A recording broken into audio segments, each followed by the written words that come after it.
Bienvenue sur Clé Biblique, une chaîne dédiée à la parole vivante de Dieu, à la transformation des cœurs et à la lumière de l'Évangile. Si ce message touche ton cœur, abonne-toi dès maintenant, like et partage cette vidéo, afin que cette parole atteigne d'autres vies et restaure ceux qui en ont besoin. Entrons dans l'Évangile selon le livre de Saint Luc, chapitre 15, le verset 11 à 32. Jésus dit encore, un homme avait 2 fils. Le plus jeune dit à son père, « Père, donne-moi la part de fortune qui me revient. » Et le père leur partagea ses biens. Peu de jours après, le plus jeune fils rassembla tout ce qu'il avait et partit pour un pays lointain, où il dissipa sa fortune en vivant dans le désordre. Quand il eut tout dépensé, une grande famine survint dans ce pays, et il commença à se trouver dans le besoin. Il alla se mettre au service d'un habitant du pays, qui l'envoya dans ses champs garder les porcs. Il aurait bien voulu se rassasier des caroubes que mangeaient les porcs, mais personne ne lui en donnait. Alors il rentra en lui-même et se dit, « Combien d'ouvriers de mon père ont du pain en abondance? Et moi, ici, je meurs de faim. Je me lèverai, j'irai vers mon père, et je lui dirai, « Père, j'ai péché contre le ciel et contre toi. Je ne suis plus digne d'être appelé ton fils. Traite-moi comme l'un de tes ouvriers. » Et il se leva pour aller vers son père. Comme il était encore loin, son père l'aperçut et fut saisi de compassion. Il courut se jeter à son cou et le couvrit de baisers. Le fils lui dit, « Père, j'ai péché contre le ciel et contre toi, je ne suis plus digne d'être appelé ton fils. » Mais le père dit à ses serviteurs, « Vite, apportez la plus belle robe et habillez-le. Mettez-lui une bague au doigt et des sandales aux pieds. Amenez le veau gras, tuez-le, mangeons et réjouissons-nous, car mon fils que voici était mort, et il est revenu à la vie.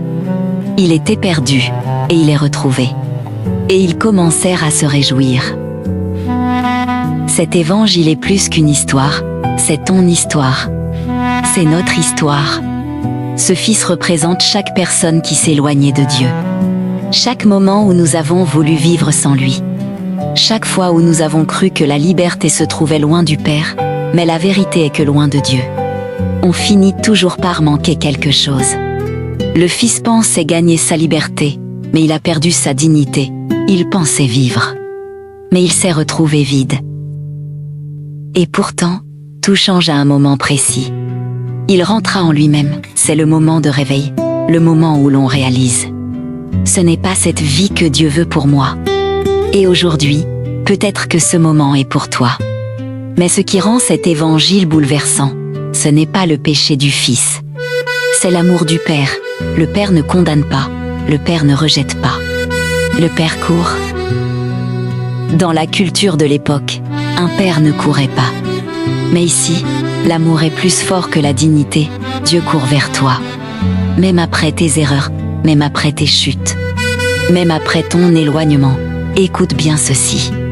Le Fils avait préparé un discours, mais le Père ne le laisse même pas finir.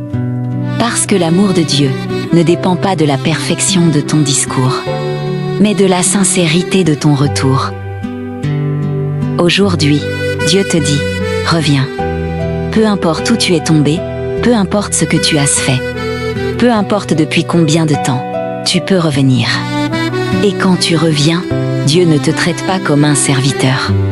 Il te restaure comme un fils. Aujourd'hui, fais ce choix dans ton cœur. Seigneur, je reviens vers toi. Et si tu fais ce choix, écris Amen en commentaire. Abonne-toi à Clé Biblique, like et partage cette vidéo. Car quelqu'un a besoin d'entendre ce message de retour et d'amour.